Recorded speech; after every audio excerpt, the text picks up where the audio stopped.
So today we have 5 cards. I do want to, just before I jump into this, thank the people who have contributed to my fundraiser. I have been considering retiring the deck that I've been reading with because I hand drew this deck in 2010 and 2012, and the lamination's starting to come off, so that kind of leaves the cards more available to getting damaged, and I'm not really interested in continuing to damage them because it took me 2 years to draw these cards. So my fundraiser is to raise money so that I can get these printed so that I can read with a printed deck rather than this deck, because I don't want to continue to destroy this one, and also so that I can get an additional number of decks printed so that I can sell them and basically fund these daily readings, because when I first started them a couple of years ago, I actually had a full-time job. Now I don't, and I'm in a place that I'm kind of forced to create my own income. So I have had to consider whether or not I should stop these daily videos so that I could put my energy towards other things in life, like earning income. But a lot of people have been reaching out and being like, these really help me, and I appreciate that. So I want to keep doing them. I just have to figure out a way to like fund my daily videos. So hence the idea of printing my deck so that I could sell them. And yeah, that's what my fundraiser is for. And I know I'm like a super emoting human. It's something I've dealt with my whole life, and it's super frustrating for me. And, you know, when I started studying astrology, I started understanding myself a bit different. And it's, you know, interesting to me because throughout the course of my life, I've found that I can feel things when other people are numb. And God, you know, sometimes I wished that I just didn't have all of this in me. And I actually joked with my dad recently, and I think I've mentioned this in a few videos, that I think in a past life I might have been a maple tree because I just feel like I can get tapped like so easily. And you know, as I understand the chakra system and study it more and more, it's like our heart is called an anahata for a reason. It's the unstruck chord, and I guess my anahata is just a little bit more sensitive than other people's. And you know, as I just kind of referenced in brief, like I now like accept it because I understand it as my astrology. I have 5 planets in Scorpio, which is a water sign, a very deep, intense water sign. And it's all in my 3rd house, which is the house of communication and language. And so, you know, having 5 planets in the house of communication is a lot of energy in that realm, just in general. But having 5 planets in Scorpio in the house of communication can be kind of intense. It's like I feel everything that people say. And, you know, I've had situations like when I was apprenticing, I was in a 10-year apprenticeship to learn the tarot system and astrology and numerology and other esoteric studies. But while I was in that apprenticeship, I also was part of a school where we did group work, and that circle had both male and females in it. And anytime I would go to speak, I just felt like I had so much emotion, and it was so frustrating for me. And I spoke with my teacher about it, and I was like, I'm just not going to go to group because it's like too much. And he was like, Psh, we need you there. And I'm like, Psh, but I'm like a maple tree, right? Like raining maple water down all the time. And he's like, well, we need you there because people need to feel their heart space, and a lot of people have closed it down. So after that conversation, I stopped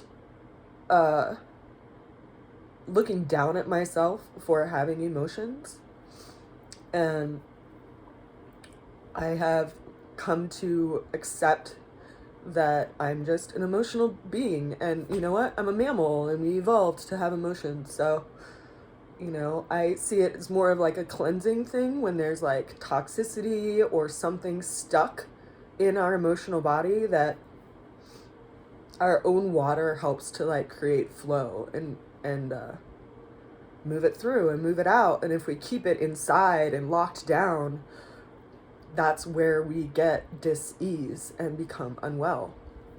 So, you know, yeah, man, it's intense sometimes. And I really wish I could just like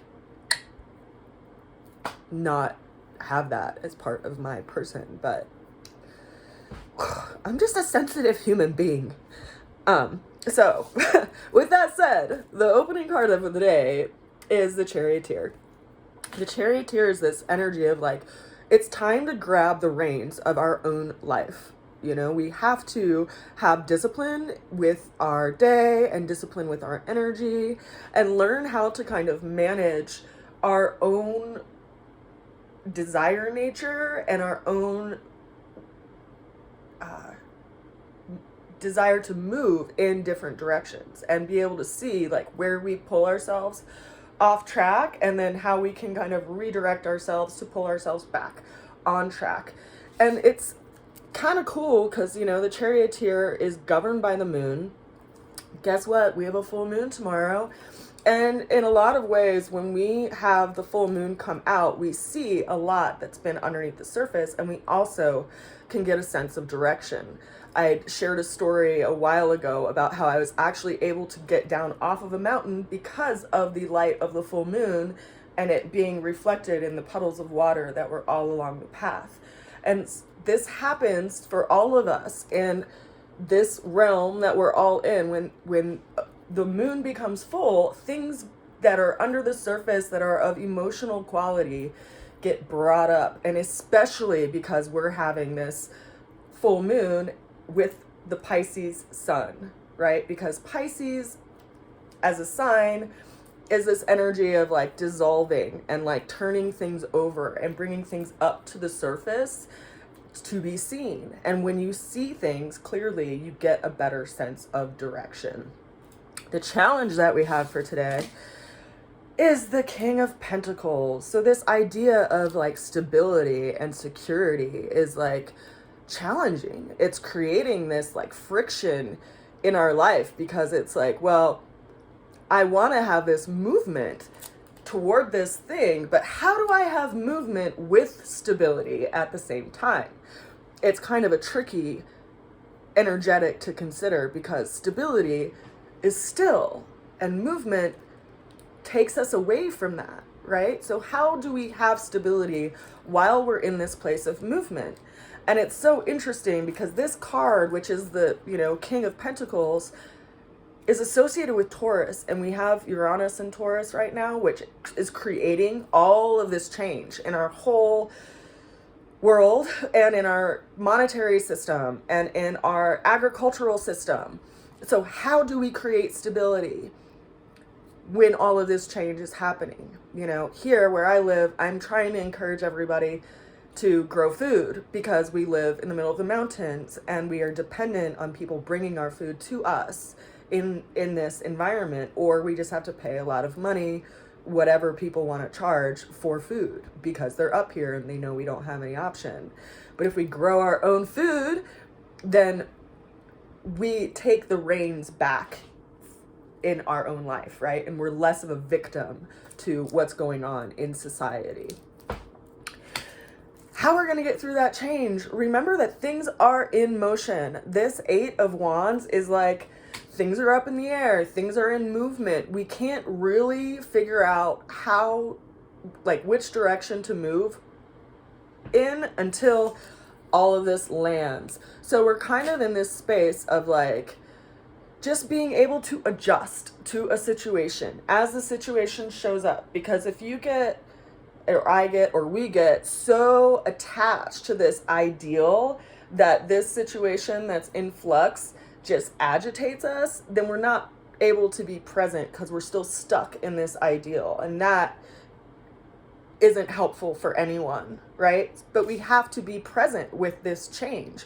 We have to be watchful. We have to be attentive to the shifts of energy, much like if you're, dancing with a partner or dancing in a room and people are moving around you, you have to have that flow of energy to be able to shift as much as we want stability and something to be anchored. The ultimate outcome that we have for today is the Knight of Cups, along with the Page of Cups. So freaking interesting. I think it's super interesting personally because there's just so much water in this reading today, and we have Neptune and Jupiter in Pisces, and the sun is about to leave Pisces, and then we're gonna, at this time of the full moon, we're also gonna have Venus and Mars in square to Uranus. We have a lot of transits happening right now that are like shifting our perspective. And this Knight of Cups, you can see he's moving very purposefully and cautiously. He's letting the environment give him information as far as which direction to move in. Much like if you were out crossing a river and in some parts of it, it's raging, and some parts of it kind of slows down to a stream. And some parts there might be some like nice flat stones that you can walk across. Whereas in other parts, there's just like unanchored boulders. Which path do you take? Which way do you cross that river? You have to be willing to read your environment, read the situation, and see when it's appropriate and when it's safe, right? And it's also interesting because we have this additional cup card, which is also associated with Pisces, which is all about this doorway that's opening to this new experience. And it's like an emotional wish that's now being reflected back to us. We see this person looking down on this cup, and there's this little fish looking up at them admiringly, almost like we're looking at our own spiritual nature and that which has traveled through the depths of our emotional experience and what it has been brought up to us, brought up to our heart, and what can we see and how do we adjust from that space through witnessing our own being and our experience in this. This is where the doorway will open. And I truly believe that this big shift that we're all experiencing right now is more of a spiritual awakening than anything. And we're all a very big part of it. So I send you a good wish today and so much love, and I will see you again soon. Bye for now. Mwah.